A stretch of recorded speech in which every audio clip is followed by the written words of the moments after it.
Maranatha. ಇಂದು 28 December 2025.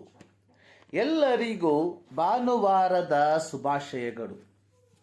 ಯೆಹೋವನಿಗೆ ಕೃತಜ್ಞತಾ ಸ್ತುತಿ ಮಾಡಿರಿ. ಆತನು ಒಳ್ಳೆಯವನು, ಆತನ ಕೃಪೆಯು ಶಾಶ್ವತವಾದದ್ದು. ದೇವಾದಿ ದೇವನಿಗೆ ಕೃತಜ್ಞತಾ ಸ್ತುತಿ ಮಾಡಿರಿ. ಆತನ ಕೃಪೆಯು ಶಾಶ್ವತವಾದದು. ಕರ್ತನಿಗೆ ಕೃತಜ್ಞತಾ ಸ್ತುತಿ ಮಾಡಿರಿ. ಆತನ ಕೃಪೆಯು ಶಾಶ್ವತವಾದದು. ಕೀರ್ತನೆ 136 1-3 ವಾಕ್ಯ. 2025 ಪ್ರಾರಂಭ ಭಾನುವಾರದಿಂದ ಕೊನೆಯ ಭಾನುವಾರದ ಇಂದಿನ ತನಕ ನಮ್ಮನ್ನು ಕಾಯ್ದು ಕಾಪಾಡಿದ ಮಹೋನ್ನತನಾದ ದೇವರಿಗೆ ಹೃದಯದ ಅಂತರಾಳದಿಂದ ಕೃತಜ್ಞತಾ ಸ್ತುತಿ ಮಾಡುವವರಾಗಿರುವ 2025 ಪ್ರತಿಯೊಂದು ದಿನಗಳು ಸುಗಮವಾಗಿ ನಾವು ದಾಟಿ ಹೋದೆವು ಎಂಬುದಾಗಿ ಅಲ್ಲ.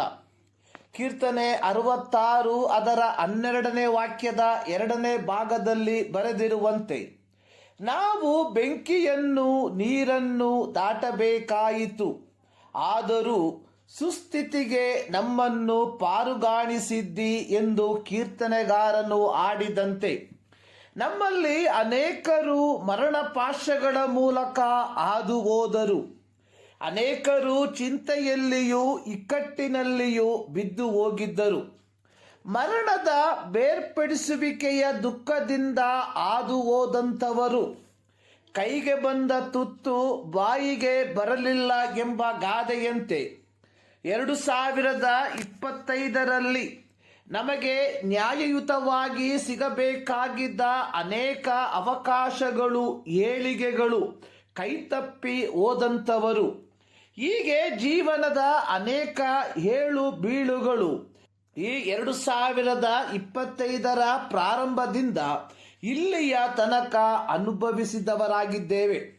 ಹಾಗೆಯೇ 2025 ನಮ್ಮಲ್ಲಿ ಅನೇಕರು ನಿರೀಕ್ಷಿಸದೇ ಇದ್ದ ಅನೇಕ ಮೇಲುಗಳನ್ನು ಸಹ ಹೊಂದಿದವರಾಗಿದ್ದೇವೆ.